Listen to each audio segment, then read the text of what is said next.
Vous avez écrit plusieurs ouvrages, dont notamment La logique de l'informel. Est-ce que par rapport à la notion de transparence, qu'est-ce que ça vous évoque? On a vu les difficultés à définir finalement ce thème-là. Par rapport à vous, votre expérience, votre rôle de consultant que vous décrivez ou que vous concevez finalement comme une sorte de passeur d'une organisation vers une autre qui serait vécue comme forcément beaucoup plus optimale. Est-ce que la notion de transparence, ça vous évoque Oui, ça m'évoque deux choses. Oui, ça m'évoque, sur la transparence, ça m'évoque deux choses.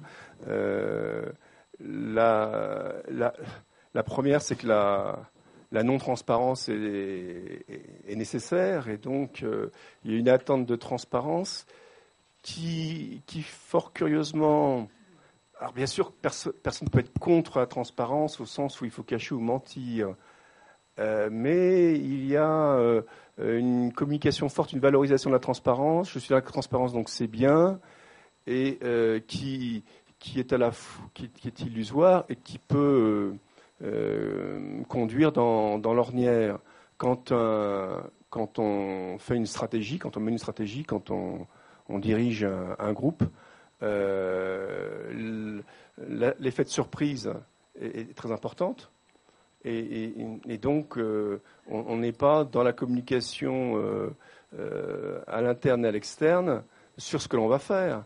Et donc, c'est les décisions stratégiques reste dans un comité restreint et non communiqué. Donc, il y aura bien un effet de surprise. Alors après, on ne dit pas tout, et c'est vrai, parfois on apprend par la presse des choses qui sont décidées en interne. Je pense que du côté de ceux qui subissent ça, il y a aussi un apprentissage il faut accepter que les décisions stratégiques ne peuvent pas être communiquées. Et dans de nombreuses organisations, il y a du côté du manager une sorte de suspicion, de procès d'intention envers le dirigeant qui cache des choses. Et donc, il y a une pédagogie à faire auprès du manager pour lui expliquer que certaines choses sont cachées depuis l'origine des temps, comme dirait l'autre, mais que c'est nécessaire dans une fonction stratégique pour justement avoir l'effet de surprise par rapport à la concurrence qui est autour de soi. C'est pas dirigé contre soi. Et la deuxième chose que je voulais dire, c'est que sur cette question de transparence, entre manager et manager, il y a des incompréhensions, puisque le discours du manager et son action sera sur une logique de résultat. J'ai oublié son nom, excusez-moi, je vais le reprendre. Alain Bucaille disait, quand il va voir Anne Lauvergeon, elle lui demande pas si c'est difficile, combien de temps ça va lui prendre dans telle ou telle recherche, tel ou tel projet, elle veut les résultats. Hein. Donc il y a une logique de résultat qui est attendue d'un côté, et l'autre est dans une réalité qu'il aura du mal à faire passer, à faire comprendre, sur ces difficultés. Et de ce point de vue-là, oui, il y a de la symétrie dans l'information et il y a de la symétrie dans les attentes d'information. Oui, donc plusieurs questions. Je vais vous passer le micro. Bon.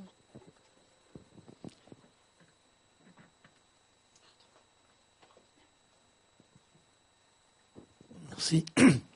Oui, pour un psychiatre, c'est très parlant tout ce que vous venez de dire.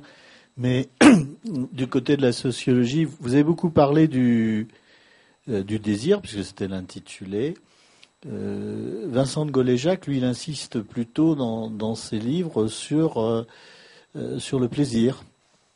Et sur le fait que, finalement, l'une des problématiques des organisations de production, c'est quand même de substituer la notion de désir de substituer à la notion de désir la notion de besoin par le biais de l'argent et finalement de détruire en cela le sens de ce pourquoi les organisations sont faites.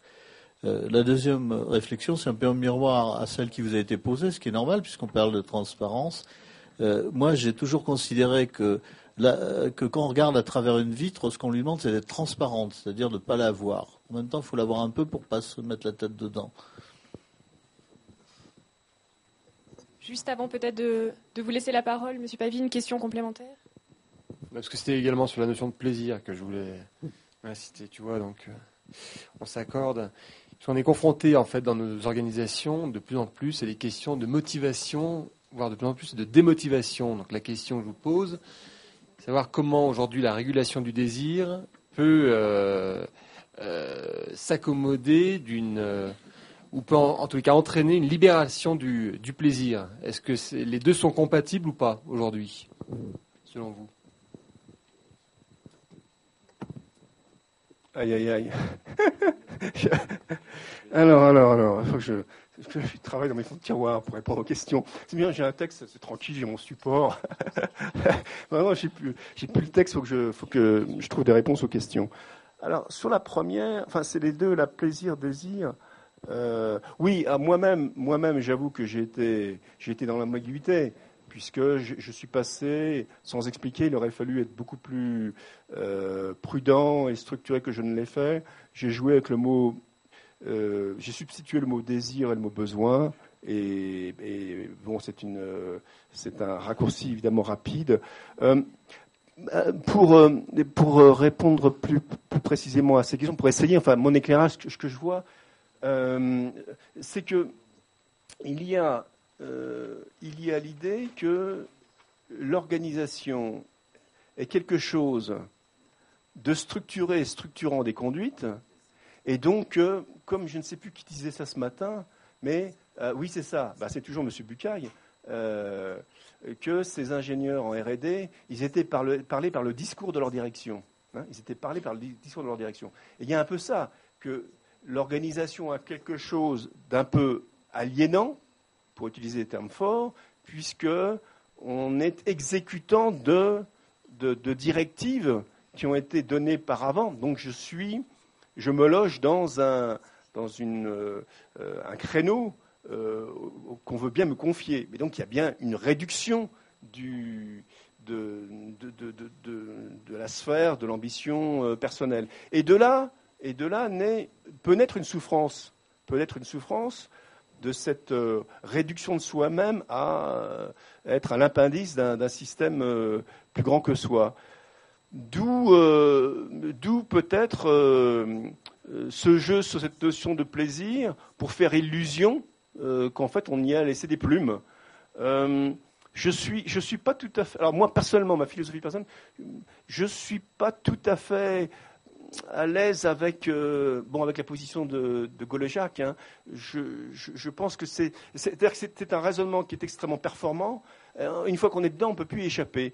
De mon vécu dans l'entreprise, dans les organisations, il me semble qu'il y a c'est un jugement un peu trop fort, une mise en catégorie un peu trop forte des individus, et que chacun a ses ressources, a des marges de liberté qu'il va pouvoir faire fonctionner dans les organisations, indépendamment de ce que veut le dirigeant et le discours de cette organisation. Autrement dit, une autonomie de l'individu qui est toujours fascinante à voir dans les organisations. Et pour répondre à l'autre question sur la motivation, on dit bien qu'on ne motive pas les gens. Les gens ont leur propre feu, leur propre enthousiasme. On crée les conditions pour que ce feu puisse s'exprimer. Donc la responsabilité du manager ou du dirigeant, c'est évidemment de travailler sur ces leviers pour créer les conditions d'expression. Et alors je ne sais pas si les gens sont démotivés, c'est possible. C'est possible qu'il y ait un durcissement, en tout cas qu'il y ait un durcissement de l'organisation, la mise en process, la tension, la rentrée de l'économique, les changements permanents d'organisation, de structure, la perte de repères, font qu'on peut avoir le sentiment d'être un pion ou d'être rejeté, d'être un rejet dans l'organisation, un peu démotivant. Et donc voilà, je fais mes horaires, un point c'est tout. C'est possible qu'il y ait ces tendances-là, c'est de la responsabilité de l'entreprise, de l'institution, de ses dirigeants de faire évoluer les choses. Il faut voir que beaucoup de choses se passent au niveau local. En fait, c'est le responsable local qui tient le levier, le manager de proximité. Tient beaucoup de leviers. Et je terminerai par une boutade. Il y a une étude qui montre que les gens qui sont écoutés vivent plus longtemps. Alors, ça me rappelle au vieux thème de Crozier qui était l'entreprise à l'écoute. Donc les gens qui sont écoutés vivent plus longtemps. Donc je crois qu'effectivement, sur ces questions de motivation, créer des circuits, des espaces de respiration pour qu'il y ait de l'écoute, sans réponse, mais simplement de l'écoute, est une voie à envisager. Ceux qui écoutent, ils vivent plus longtemps. Ceux qui écoutent. Ça, s'ils sont écoutés eux-mêmes. Il y avait d'autres questions? Non, parce que tu nous as beaucoup parlé du désir. Et donc, comme notre thème, c'est quand même d'abord langage et transparence, dans l'exemple que je donnais de Lewis Carroll ce matin, c'est le rapport entre le pouvoir et le langage. Est-ce que tu peux nous dire un mot là-dessus? C'est-à-dire que le pouvoir, tu en as traité essentiellement en disant il est une limitation au désir de l'autre. Mais moi, ce qui m'intéresserait, c'est éventuellement ta vision en tant qu'élève de Crozier, mais bien d'autres choses encore, sur ce rapport éventuel entre le pouvoir et le langage. Il y a du haut niveau dans la salle. Le rapport entre le pouvoir et le langage. Alors, ce que ça me réveille spontanément, c'est le point suivant. Il y a quelque part la même chose, c'est-à-dire que il y a des formes de pouvoir qui vont utiliser des formes de langage. C'est pas mal ça. Hein. Et alors, si je me réfère non pas à Crozier mais à Lacan, on va retrouver les discours. Hein, le discours. Alors, il y a un discours qui est donc un mode d'exercice d'un pouvoir du côté de l'hystérie, un discours qui est un mode d'exercice de pouvoir du côté de l'obsessionnel, un discours de mode d'exercice de pouvoir du côté du maître. Et donc, je vais donner un exemple. Bon, c'est toujours mieux. J'étais invité dans une grande administration française qui est du côté des finances.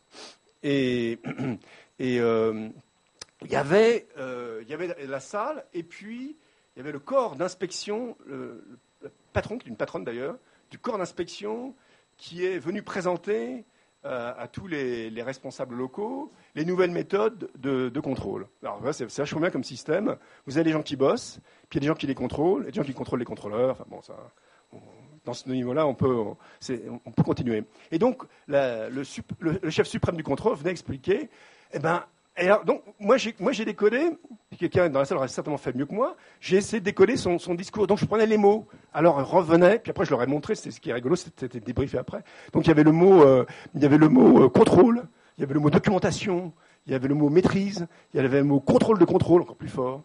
Bon, et puis alors, dans la salle, on sentait que les managers commençaient à se sentir un peu mal. Et donc il y a des questions qui sont venues. Et par exemple, ah ben oui, mais vous faites du contrôle, mais ça veut dire que nous, ce qu'on fait n'est pas reconnu. Nous, vous comprenez qu'on est des rigolos et qu'on bosse sans s'auto-protocoler en quelque sorte. Nous aussi, on fait un travail de maîtrise de notre travail. Ah oui, bien sûr. Donc vous voyez déjà être reconnu comme la reconnaissance. Donc il voulait être reconnu. Donc vous aviez un discours qui était le discours obsessionnel, mettre tout sous maîtrise, tout documenter, la traçabilité, la qualité totale, et je mette tout au standard. Et puis de l'autre côté, il y avait de l'avis, et donc une critique du système, un discours hystérique qui naissait. Alors ça continuait. La responsable donc de l'inspection générale disait oui. Autrement dit, après l'argument c'était, mais je vous trouve un peu défensif. Autrement dit, écoutez, quand on vient vous contrôler, c'est pas vous qui le visez personnellement. Il faut vous, il faut vous décérébrer, enfin vous désensibiliser, comme on fait dans les grenouilles, dans les labos de chimie le samedi là. Alors il faut vous désensibiliser. Vous verrez, ça passera très bien. Alors dans la salle, les managers qui disaient, alors les questions qui devenaient un petit peu impertinentes. Mais pourquoi le corps d'inspection, il vient pas inspecter la direction? Ah, oui, question intéressante. Et donc, vous voyez, donc là, vous avez un discours de pouvoir qui est un discours binaire. On peut dire que c'est un discours binaire qui est mis en boîte. Et donc, les autres, le sujet managé doit rentrer dans la boîte et exécuter ce discours qui a été bien conçu pour que tout tourne bien. Et puis de l'autre côté, il y a je suis unique, je veux être reconnu, je suis un peu subversif, je commence à critiquer le système, et donc un discours de révolte, un discours de dévissage de ce pouvoir qui reprend à brousse-poil, qui remonte comme le saumon qui remonte la rivière, et qui reprend à brousse-poil ce discours très bien construit par Cliquet pour faire sauter chacun des cliquets et trouver un espace de vie, un espace de respiration pour être reconnu. Tout ce qu'ils voulaient, les gens, c'était être reconnus. Voilà. Donc deux types de discours sur le pouvoir. Oui, voilà où j'en suis. Est-ce que quelqu'un veut poser une dernière question? C'est le ski qui appelle. Alors, pour ceux que ça a intéressé, j'ai un site à mon nom et Pavi Consulting et vous pourrez naviguer dessus. Qui est assez complet, effectivement. Voilà. Sur, Pavi Consulting, pavy consulting.com.